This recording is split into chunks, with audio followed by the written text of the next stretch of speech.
What's up, Doc Mike? Today's topic for August 24, 2020. Is COVID-19 virus mutating? For our musical encore, Jazz Clean Air presents My Favorite Things by Highline Vocal Jazz. Stay safe. Hi, and welcome to another edition of Your Health with Dr. Christy. My name is Dr. Christy Risinger, and today we're going to discuss whether the coronavirus is mutating. We all know the name of the novel coronavirus is SARS-CoV-2. This is the virus that causes COVID-19. SARS-CoV-2 is an RNA virus. RNA viruses, by just the way that they are designed, mutate. It's the way they survive.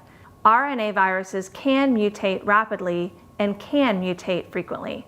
These mutations are common, but just because these mutations are happening does not mean necessarily that a virus will become more virulent or more dangerous. We just simply don't know what's going to happen with SARS-CoV-2. We're hopeful that the mutations that we're seeing with SARS-CoV-2 will be more like measles than it is with influenza, but we just don't know yet. As we continue to gather information, we'll know more. But I think probably what will happen is the virus will land somewhere in between what we see with measles and somewhere in between what we see with influenza. Measles is a very stable virus. Even though there are mutations that happen, it doesn't affect the vaccine. The same vaccine that was designed so many years ago is still effective. We haven't needed to change measles vaccines from one year to the next. Then, on the other end of the spectrum, we see influenza. Influenza is able to mutate and change in the areas that affect the vaccine.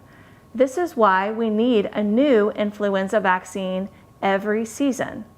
As I mentioned before, most likely the SARS-CoV-2 will land somewhere in between. Some pressure for a virus to mutate is caused by the immunity of the host. And right now, there's not a lot of pressure on SARS-CoV-2 to mutate because the host, us, don't have immunity at all. We've never seen this virus before.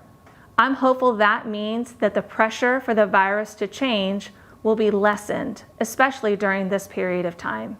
All the different mutations that we've observed are all variations to the original Wuhan virus that originated in China. I think something that is important to do is to link the mutations with the clinical outcomes of the patients that the various isolates were taken from. That means that some mutations might correlate with different SARS-CoV mortality rates, but we're just not sure yet. We're just not sure that as these mutations happen, if the SARS-CoV virus becomes more dangerous. As I mentioned before, the hope is as these mutations continue, they would be minor enough to not affect a vaccine that's developed so that one vaccine will be effective, at least for a period of time. One prediction by a scientist named Trevor Bedford at the Fred Hutchinson Cancer Center is that the mutation on the spike protein is the one that will affect the vaccine. And these changes to the spike protein will likely take years rather than months to occur. I hope that's true. We just don't know without doing experiments if one viral variant behaves differently than another, especially at this point when there's only a small handful of genetic changes between them. That will continue to change as more mutations happen. So as I said, I wish I could give everyone a clear, definitive answer for how long a vaccine will last and if these mutations are going to cause the SARS-CoV-2 to become more dangerous. We just don't know yet. My hope is that that is not the case, but we just have to wait and see. Thanks again for joining me.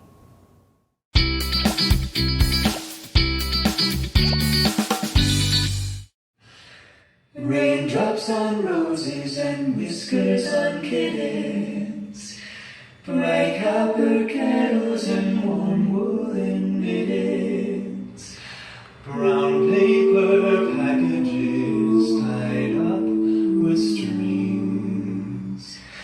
These are a few of my favorite things. La-tu-ta-tu, la-tu-ta-tu, These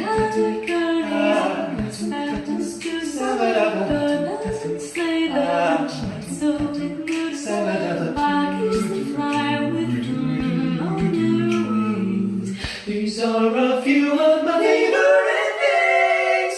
When the dog bites, when the bee stings, when I'm feeling sad, I simply remember my favorite things, and then I don't feel so bad.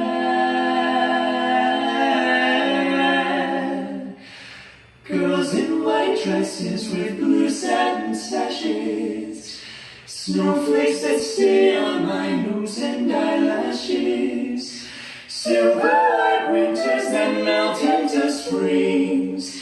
These are a few of my favorite things. When the dog bites, when the bee stings, when I'm feeling sad, I simply remember my favorite things,